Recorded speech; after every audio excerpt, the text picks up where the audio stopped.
रामभद्राचार्य जी, सबसे पहले भारत 24 पर आपका बहुत बहुत स्वागत है और आपको भी बहुत शुभकामनाएं। प्रधानमंत्री मोदी का आज जन्म दिवस है और जन्म दिवस पर न केवल भारत में सेलिब्रेशंस हो रहे हैं, बल्कि जो ख्याति है प्रधानमंत्री मोदी की वो विदेशों तक है। G20 में भी हमने देखा जब लोग यहाँ पहुंचे तो किस तरीके से प्रधानमंत्री मोदी को लेकर के लोगों के अंदर एक अलग उत्साह था। प्रधानमंत्री मोदी एक व्यक्ति के तौर पर उनका व्यक्तित्व, सबसे पहले आपसे यही जवाब जानना चाहूंगी, कैसा लगता है आपको? पहली बात, प्रधानमंत्री मेरे मित्र हैं।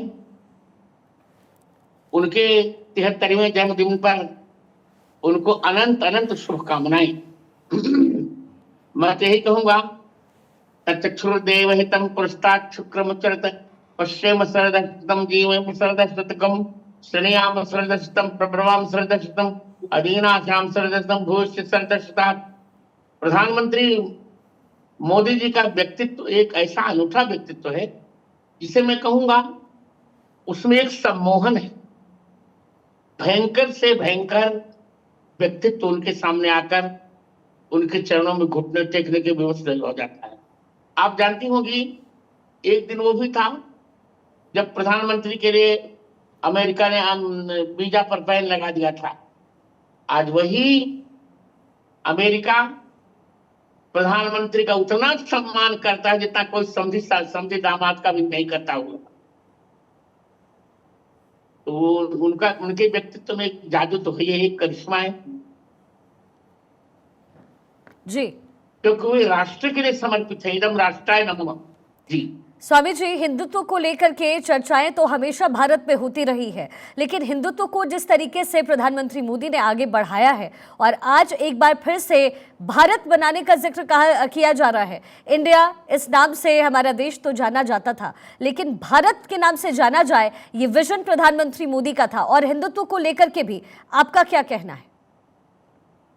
यही उचित भी है, क्योंकि भारत ही इस देश का वास्तविक नाम है।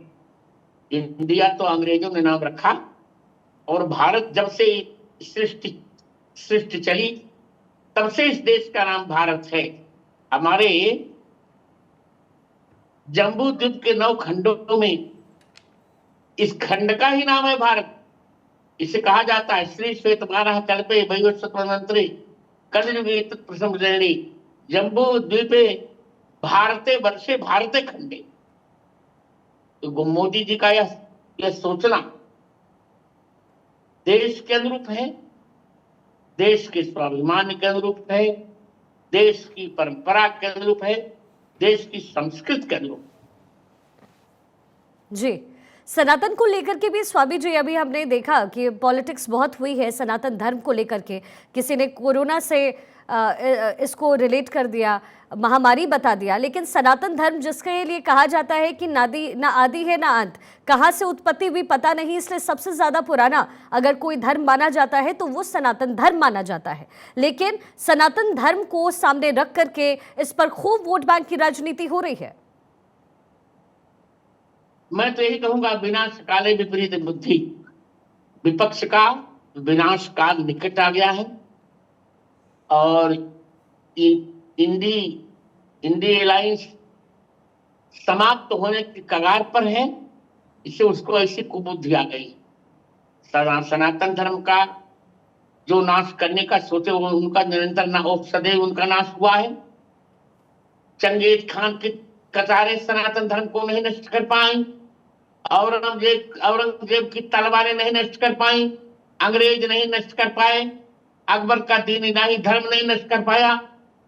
तो ये क्या सनातन धर्म को नष्ट करेंगे? सनातन धर्म को नष्ट करने वाले स्वयं नष्ट हो जाएंगे। स्वामी जी, राम मंदिर भी अब से कुछ ही दिनों बाद बन करके तैयार हो जाएगा। मार्च में उसका उद्घाटन किया जाएगा। योगी आदित्यनाथ जी भी पहुंचे थे और निमंत्रण पत्र भी दे दिया गया है। लेकिन राम मंदिर को लेकर के सबकी अलग अलग राय है। अगर सनातन से जोड़ करके देखें तो राम मंदिर की भव्यता और राम मंदिर को लेकर के आपका क्या कहना है सनातन धर्म से जोड़कर? लेकिन वहीं विपक्ष कह रहा है कि इसे वोट बैंक की राजनीति के तौर पर बीजेपी ले रही है। नहीं, ऐसा कुछ नहीं है। राम मंदिर इस राष्ट्र के मंगल का मंदिर है। मैंने स्वयं गवाही दी थी और मेरी ही गवाही के कारण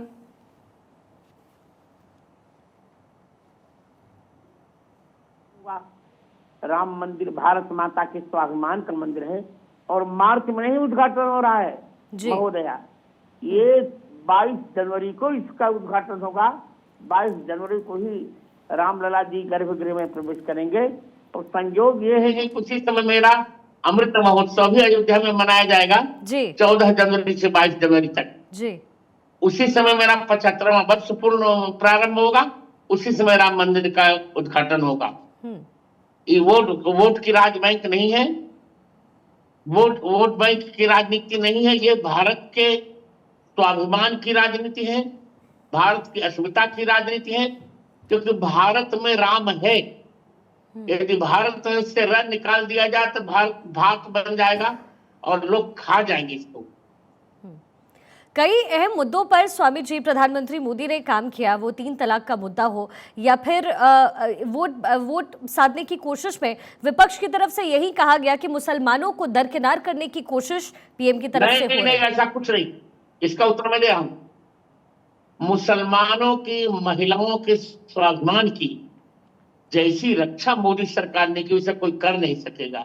आप सोचिए कितनी बुरी प्रथा थी इनकी।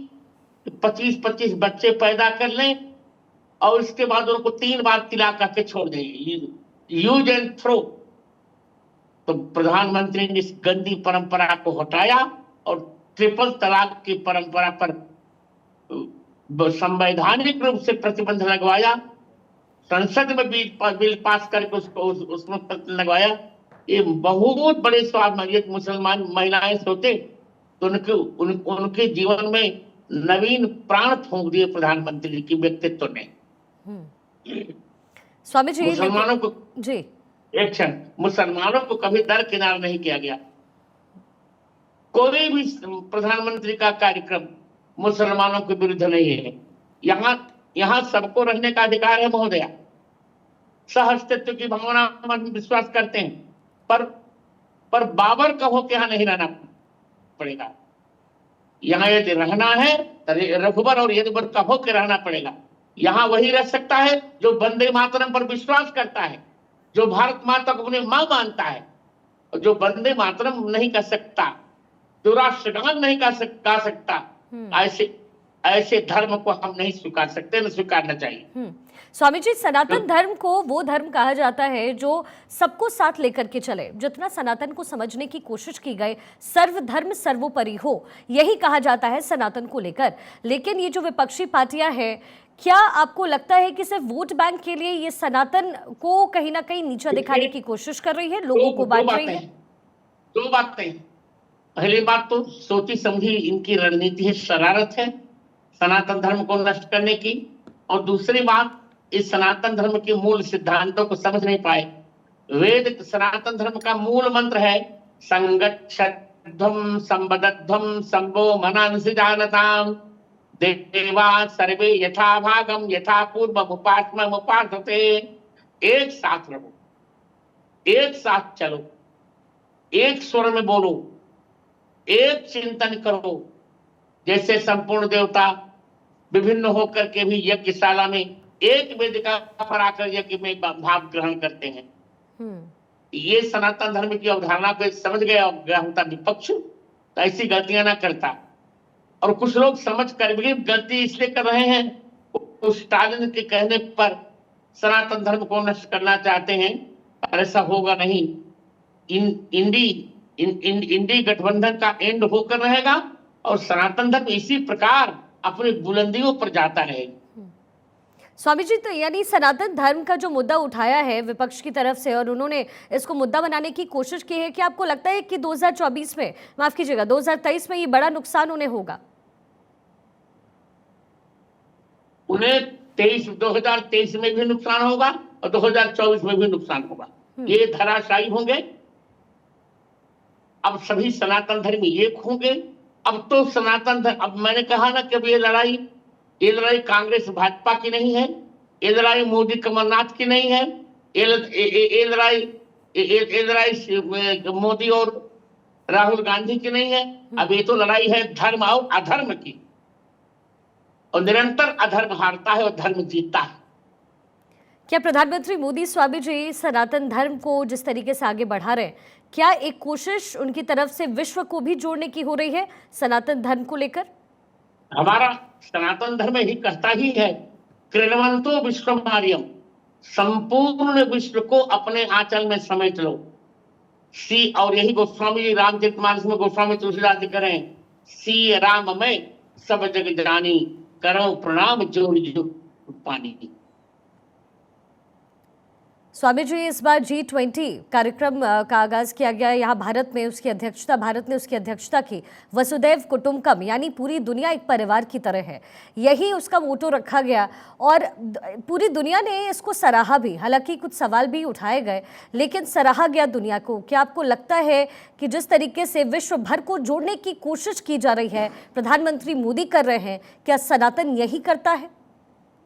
यही सनातन परम से कहता है, वसुधैव कुटुंबकम, एक पृथ्वी एक परिवार, सनातन धर्म ने प्रारंभ से कहा है।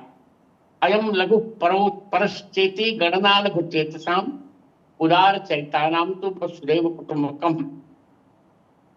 वसुधा को कुटुंब मानने की हमारी सनातन परंपरा है, उसी को मोदी जी ने आगे बढ़ाया। जी, शिव भक्त के तौर पर प्रधानमंत्री मोदी को देखा जाता है स्वामी जी, क्योंकि जिस तरीके से वो बहुत सारे फ्रंट्स पर हमेशा आगे रहे हैं। एक शिव भक्त के तौर पर आप उन्हें कैसे देखते हैं? क्योंकि हर कोई आकलन यही करता है कि जब रिटायरमेंट होगा, हालांकि कब होगा इसको लेकर के भी लोग कयास लगाते हैं, लेकिन जब पॉलिटिकल इससे रिटायरमेंट प्रधानमंत्री मोदी का होगा तो हर कोई यही सोचता है कि शिव भक्ति में जिस तरीके से वो लीन दिखते हैं, क्या उनका अगला कदम वैसा ही कुछ होगा? आपकी कोई अनुभूति इस बारे में? अभी तो देखिए, अभी 2030 तक तो हम उनको रिटायर्ड होने देंगे नहीं। जी। 2030 के बाद देखा जाएगा। और शिव भक्त क्या, वो राम भक्त हैं। राम जी में उनकी गहरी निष्ठा है, सनातन धर्म के प्रति गहरी निष्ठा है, सभी देवताओं के प्रति उनका आदर है, पर उनका आकर्षण भगवती के प्रति। देखिए, नवरात्र में नींबू जल पर रह लेते हैं, कभी केवल थोड़े केला खाकर रह लिया, कभी कुछ नहीं खाया। तो शिव की अपेक्षा शक्ति पर उनका अधिक प्रेम है।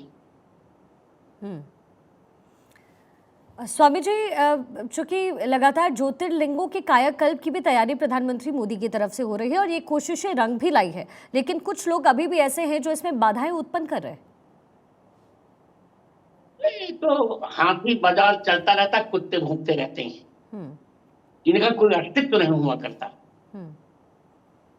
प्रधान, अब देखिए, आज ही विश्वकर्मा योजना लाकर इतना कर दिया, सामान्य लोगों को उस व्यक्ति ने स्वाभिमान से जीने का अवसर दे दिया।